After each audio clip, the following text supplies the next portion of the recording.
ini belum apa-apa. Saya akan komandokan seluruh ibu Indonesia, khususnya yang berada di Indonesia Timur. Bapak tahu kan bagaimana anak Indonesia Timur kalau lagi demo bagaimana kan? Lucu juga. Untuk bahan ketawa boleh. Kita jangan ikut pecah belah. Pecah belah itu adalah kegiatan mereka-mereka yang tidak suka sama Indonesia. Dari ratusan tahun di Veda et Impera, itu adalah taktik strategi untuk memecah belah umat dan bangsa Indonesia. Sahabat Puja Sumatera, kepiawaian Ba'alawi memang tak pernah bisa dianggap remeh.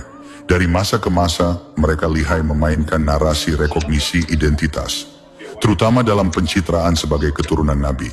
Di masa kolonial, ketika konflik sengit meletus antara Ba'alawi dan kelompok pembaharu seperti Al-Irsyad, strategi Ba'alawi adalah bermanuver, merapat ke Nahdlatul Ulama, dan berbagai langkah taktis lainnya. Disinilah lompatan besar itu terjadi. Pengakuan sosial politik dari warga NU menjadikan Ba'alawi semakin kokoh menancapkan status zuriyah Nabi dalam benak masyarakat awam. Sahabat Puja Sumatera, namun sejarah tidak berjalan satu arah.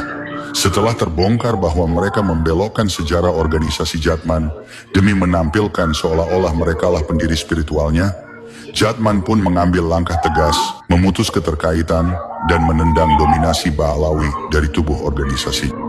Pertama, bahwa Tuan Muhammad Lutfi Ali Yahya dan Tuan Masyudi yang tercantum di dalam dokumen tersebut telah dengan sengaja mengubah Jamiah Ahli Thariqah Al-Mu'tabarrah An-Nahdliyah Jatman yang semula merupakan badan otonom menjadi Perkumpulan Ahli Thariqah Al-Mu'tabarrah An-Nahdliyah sebagai badan hukum perkumpulan tersendiri yang sama sekali tidak terkait dengan Nahdlatul Ulama. Kedua, oleh karena itu Tuan Muhammad Lutfi Ali Yahya dan Tuan Masyudi dengan sendirinya tidak memiliki kedudukan hukum untuk bertindak dalam bentuk apapun atas nama Jamiah Ahli Thariqah Al-Mu'tabarrah An-Nahdliyah atau disebut Jatman. Apakah itu membuat Ba'alawi menyerah? Tentu tidak. Mereka justru memutar ulang strategi lama yang terinspirasi dari pengalaman panjang sejak zaman penjajahan. Jika dulu mereka mencari legitimasi melalui NU, kini mereka membentuk organisasi tandingan bernama Jatma, sebuah nama yang secara branding sangat mirip dengan Jatman. Dan siapa yang mereka gandeng? Sisa-sisa para muhibbin, yakni para pengagum Ba'alawi dari kalangan warga NU sendiri. Ini cuma nama kaum palsu, sekian Jatman palsu. PBNU sudah bikin kongres, dia mau bikin kongres lagi, itu arahnya Jatman palsu. Lengakune NU masih mau ikut-ikut Jatman palsu, bakal kewalak saking NU itu.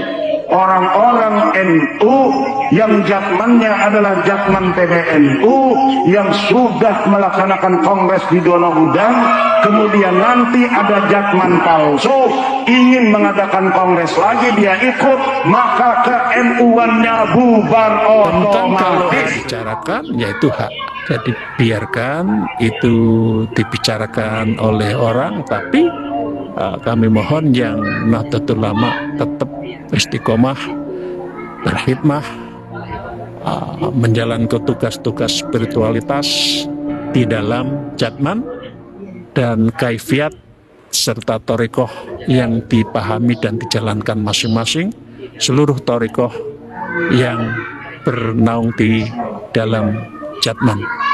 Sahabat Puja Sumatera, dengan pengalaman dan kepiawaian Ba'alawi di masa silam, mereka membuat langkah taktis.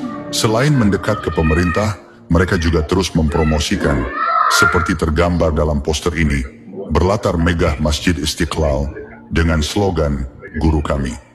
Semua ini diarahkan untuk membangun persepsi bahwa Habib Lutfi adalah guru spiritual seluruh rakyat Indonesia. Bahwa beliau masih eksis, masih kuat, dan diterima oleh masyarakat luas. Dan secara otomatis, pencitraan ini akan ikut mengangkat nama Jatma, organisasi baru yang mereka bentuk. Luar biasa, bukan? Acara semacam ini jelas bukan sekadar perayaan. Ini adalah penegasan simbolik bahwa Ba'alawi belum selesai. Bahwa eksistensi mereka masih diperjuangkan dan masih punya pasar. Tentu saja, ini bukan sekadar dakwah spiritual. Ini adalah strategi mempertahankan identitas, memperluas pengaruh, dan meraih legitimasi sosial. Ini adalah siasat naratif tingkat tinggi, mengakar hingga ke akar rumput, menyusup lewat nostalgia keagamaan, dan dibungkus dengan aura kesucian silsilah. Tapi pertanyaannya, bagaimana sikap para pemimpin NU, para kiai, atau para gus yang selama ini ikut mendoktrin warganya dengan kalimat kualat? Akankah mereka hanya diam, plonga-plongo, menyaksikan strategi Ba'alawi ini berlangsung di depan mata? Ataukah mereka justru akan merengek-rengek agar Jatma bersedia kembali ke Jatman demi menjaga kesatuan simbolik? Atau mungkin, jika masih punya keberanian, mereka akan melahirkan langkah strategis tandingan yang lebih visioner untuk membentengi jamaahnya dari feodalisme spiritual berjubah sekte Ba'alawi. Atau mungkin malah menyerah dan ikut nimbrung dan berkata, kita itu saudara, kita itu sesama muslim, kita berhusnuzon saja, dan seabrek kata-kata adem ayam adalah lainnya. sesuatu organisasi yang tidak ada masalah dari sisi hukum.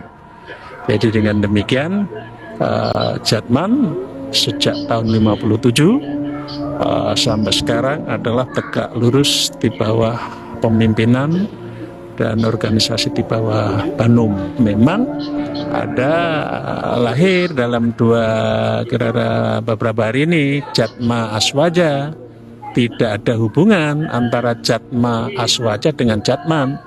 Kalau yang NU yang menjadi Banum NU ya tegak lurus namanya Jatman. Jadi dengan demikian bahwa yang Banum di lingkungan Nahdlatul Ulama adalah Jatman. Sahabat Puja Sumatera, satu hal yang pasti, Ba'alawi, baik yang religius maupun yang suka teriak-teriak, mereka itu sudah berpengalaman, mereka tahu medan, paham strategi, dan terbukti gesit ketika identitas mereka terancam. Dengan pengalaman panjang sejak zaman kolonial, mereka paham satu kunci penting. Pengaruh tidak ditentukan oleh kebenaran, tetapi oleh siapa yang menguasai narasi dan memonopoli jejak leluhur. Jika masyarakat awam terus-menerus didoktrin dengan narasi keturunan Nabi, maka mereka akan takluk dalam pelukan Ba'alawi. Bila jejak leluhur Nusantara perlahan dihapus dan diganti dengan jejak leluhur Ba'alawi, maka kaum pribumi akan menjadi patung di tanahnya sendiri. Hanya bisa diam dan plonga-plongo di hadapan simbolisme Ba'alawi. Sekte Ba'alawi itu di Indonesia jumlahnya mencapai puluhan juta orang. Dengan bantuan Belanda dulu, mereka diberi tempat tinggal yang dikenal sebagai Kampung Arab, menyebar dari barat sampai timur Nusantara, dan ditambah para muhibinnya. Maka tak mengherankan, dalam kontestasi sosial dan simbolik, pribumi selalu berada di pihak yang kalah. Sahabat Puja Sumatera, di tengah kebingungan warga NU yang masih menganggap bahwa mengkritik habaib adalah dosa besar, Ba'alawi terus menancapkan narasinya. Siapa yang meragukan kami akan kehilangan berkah, kualat, dan hidupnya akan sengsara. Atau kata yang lebih halus lagi, kita itu tidak ingin dihormati, tapi kita ingin sama-sama diakui baginda Nabi Agung Muhammad. Seperti itulah kira-kira. Tapi sampai kapan kita diam? Sampai kapan umat dibiarkan terjebak dalam simbol, nama dan silsilah yang mereka palsukan di Nusantara? Inilah waktunya untuk merebut kembali narasi sejarah. Karena jika tidak, anak cucu kita akan mengira bahwa agama ini, atau umumnya Indonesia itu, diperjuangkan oleh jasa para petinggi-petinggi sekte Alawi. Demikianlah sahabat. Jika ada dari sahabat yang memiliki pendapat berbeda, silakan tulis di komentar dengan selalu menjaga prinsip BNBR, be nice, be respectful. Bila ada kurang dan lebihnya, kami mohon maaf. Seluruh bumi Indonesia akan kami kepung rumah dia dan akan kami seret saudara. Khususnya yang berada di Indonesia Timur. Bapak tahu kan bagaimana anak Indonesia Timur kalau lagi demo bagaimana kan? Kami selama ini diam saudara. Jadi jangan mau pecah belah lah. Mau Indonesia Timur, mau Jawa, mau Sunda, ya, mau Medan, mau Aceh, mau Sumatera, mau Padang, kita semua satu saudara, betul?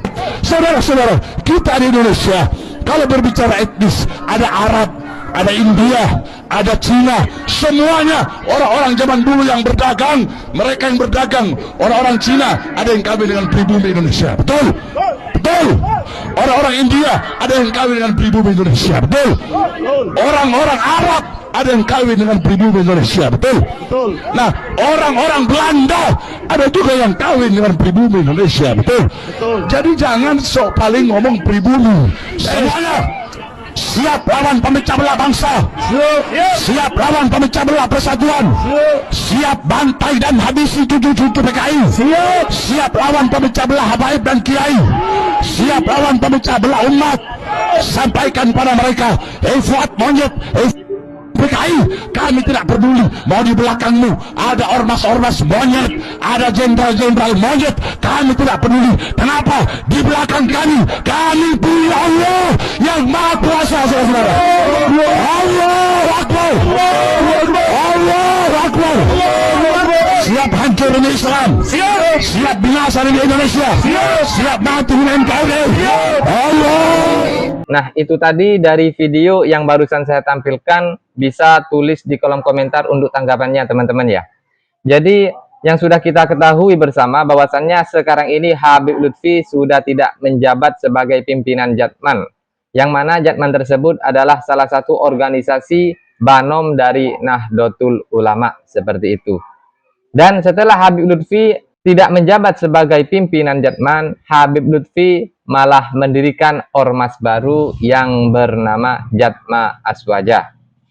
Jadi ya, kalau Jatman adalah salah satu banom dari NU, kalau Jatma Aswaja bukan bagian dari Nahdlatul Ulama. Jadi ya, untuk tanggapannya bisa ditulis di kolom komentar. Bisa kalian simpulkan sendiri kenapa Habib Lutfi setelah tidak menjabat di Jatman malah mendirikan ormas baru yang bernama Jatma Aswaja. Sekian dari saya. Assalamualaikum warahmatullahi wabarakatuh.